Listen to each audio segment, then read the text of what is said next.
Hace mucho tiempo existía un maravilloso espacio colmado de naturaleza, un colosal jardín de belleza inaudita, creado no se sabe por quién ni cuándo, y a entera disposición de todo aquel que quisiese vivir en él.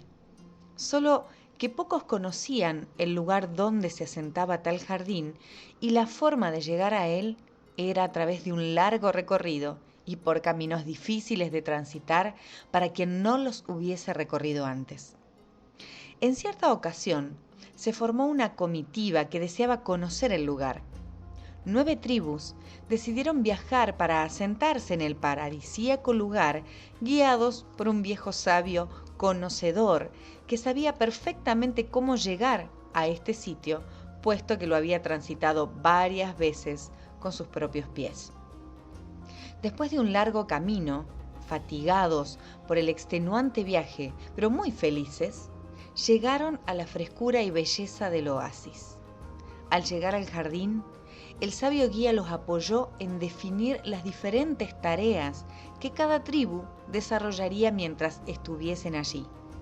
Esto lo hizo con pleno conocimiento de las dotes y virtudes que cada tribu manifestaba.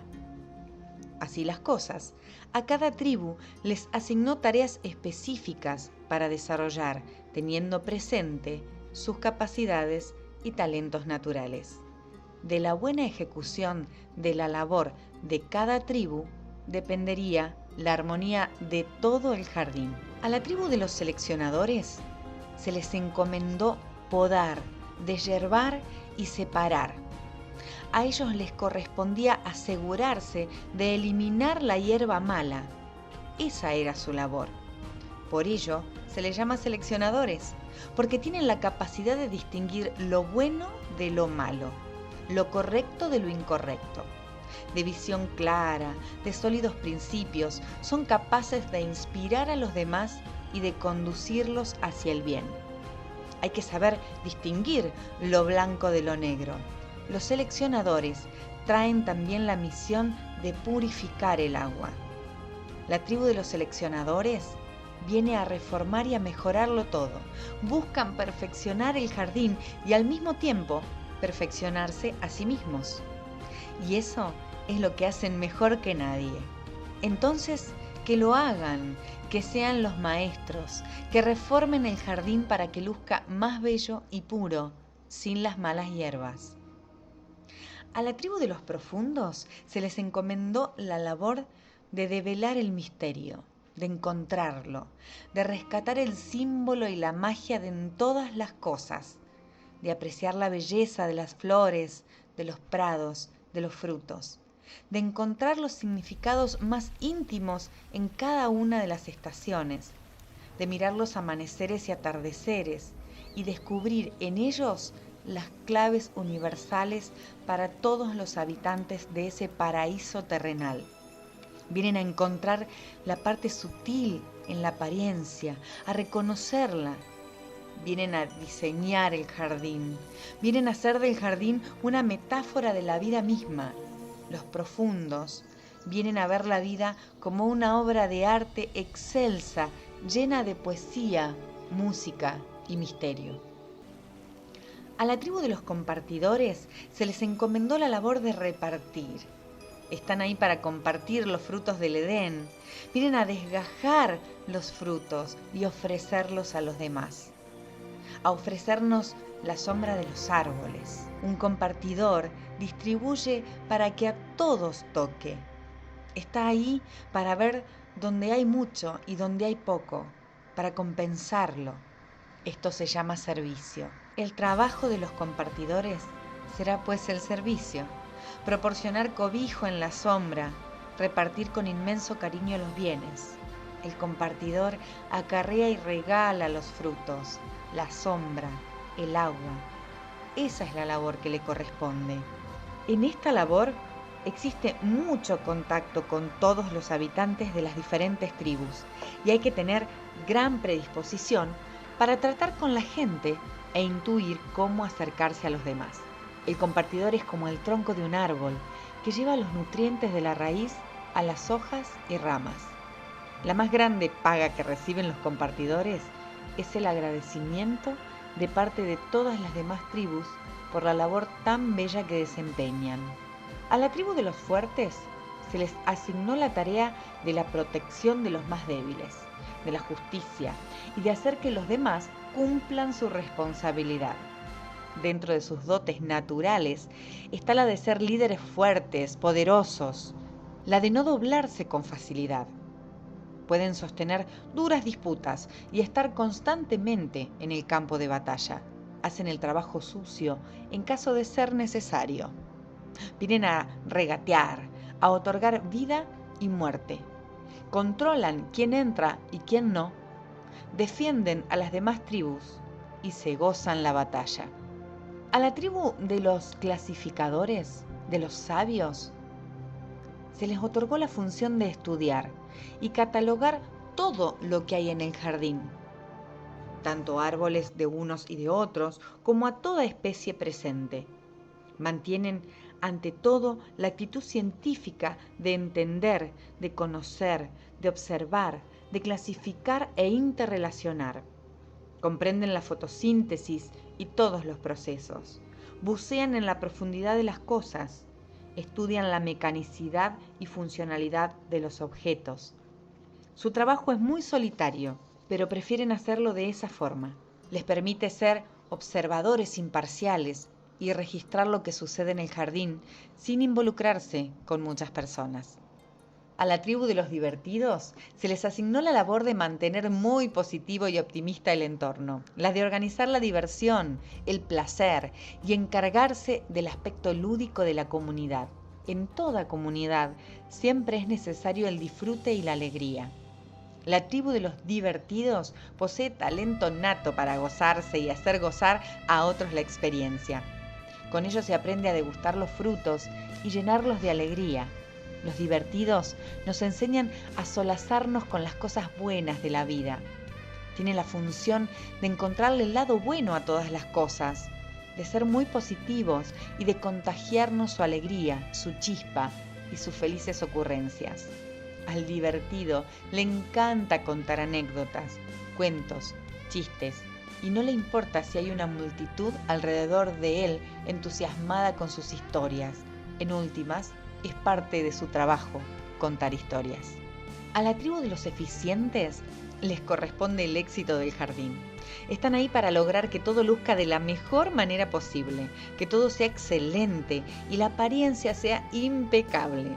Los eficientes vienen precisamente a promover todo el jardín, hacer que las manzanas crezcan más grandes, que las hojas sean más verdes, que no exista otro jardín que se le parezca, pues allí florecen preciosas flores y se dan los mejores frutos de la región.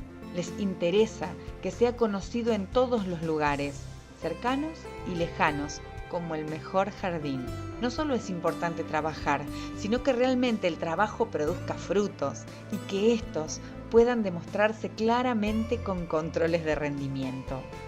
A la tribu de los armónicos se les dio la tarea de la conciliación, de llevar la paz y la calma a los demás. Vienen a armonizar, a conciliar, a fomentar la convivencia de las tribus. Vienen a disfrutar, a poner una hamaca entre dos palmeras y admirarse, a enseñar el reposo y la tranquilidad a los demás, a mostrarnos cómo los problemas pueden llegar a solucionarse con un cierto intervalo de tiempo de por medio. Vienen a amar la naturaleza y a ver las distintas posturas y divergencias entre las varias tribus como una oportunidad de enriquecimiento. A los armónicos les corresponde ver las diferentes caras de un problema y ver cómo todo está relacionado con todo. Y finalmente, todo siempre tiene una solución para las partes del conflicto. A la tribu de los responsables se le encomendó una tarea muy importante y que no puede delegarse a cualquiera que no sepa cumplir sus compromisos cabalmente. La tarea de la unificación y la previsión. Son como la argamasa que mantiene todos los ladrillos unidos. Proporcionan el sentido de grupo al jardín y fomentan el apoyo y la protección entre todos. Vienen a respetar y a vigilar que se respeten las leyes y normas que se han dictaminado para el bienestar del jardín. Ellos trabajan bajo la guía del sabio y viejo maestro, quien los apoyará para lograr que el jardín sea una comunidad, un grupo armónico con sus propias reglas y tradiciones, un espacio de convivencia y compromiso, una gran familia. En el jardín hay un río, un hermoso caudal que atraviesa por entero y a lo largo el jardín y se pierde mucho más allá de él. El río, cuando pasa frente a las diferentes tribus, es percibido de manera bastante distinta por cada una de ellas. Esto se debe a que cada una de las tribus, de la misma forma que tienen unos talentos y dotes particulares, también tienen su particular visión de las cosas, con un sello muy característico, que muchas veces no les permite conocer la forma como ven o entienden el río las demás tribus. Cuando el río pasa por la tribu de los responsables, ellos advierten a todos que no se metan y les informan a detalle sobre los posibles riesgos. Podría llenarse de dudas, tornarse ansiosos o lanzarse de cabeza a los rápidos más peligrosos del río sin pensarlo. Podrían sobrereaccionar y comenzar a ver posibles agresiones o peligros de toda índole en donde no existen. Se aferran a cánones, religiones, cultos, rituales, leyes, grupos o autoridades y se adhieren con todas sus fuerzas a ellas intentando encontrar la seguridad o estabilidad que les permita funcionar mejor en el mundo. O podrían tornarse groseros y agresivos para tratar de sofocar su incertidumbre y demostrarse a sí mismos que siguen pisando tierra firme. Cuando el río pasa por la tribu de los armónicos, estos se dejan flotar y llevar por la corriente sin preguntarse a dónde los llevará el río, dejándose mover cual leño a la deriva. Se ponen muy cómodos para descansar sin el menor esfuerzo y así se van dejando morir lentamente, sin apenas darse cuenta de ello, y se dicen a sí mismos: ¿para qué preocuparse? Dejemos que las cosas se solucionen por sí solas. Si algo tiene solución, ¿para qué preocuparse?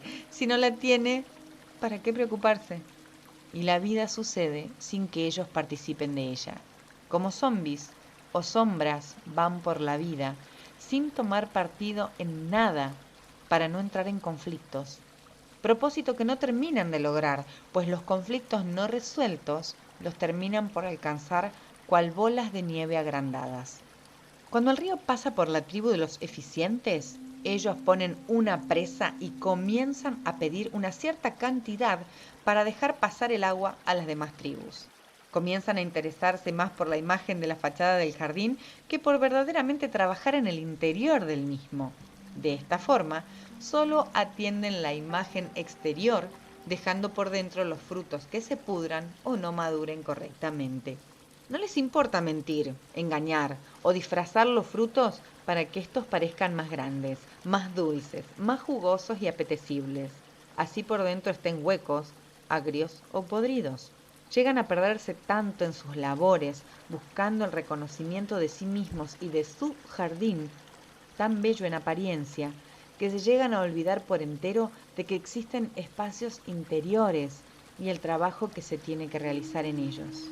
Cultivando solo lo exterior, se pierden a ellos mismos en la imagen que ven reflejada en el río, en donde se ven mucho más engrandecidos, llegando a desconectarse por completo de su mundo interno.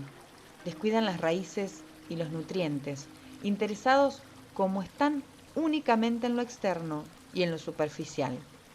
Cuando el río pasa por la tribu de los divertidos, ellos lanzan un grito de entusiasmo y se tiran al río sin mediar peligro. Piensan que si algo es bueno, más de lo mismo es mucho mejor. Buscan la novedad en todo momento y tratan de escapar de lo cotidiano, de todo aquello que les conecte con los aspectos dolorosos, inherentes al crecimiento, la maduración y la responsabilidad.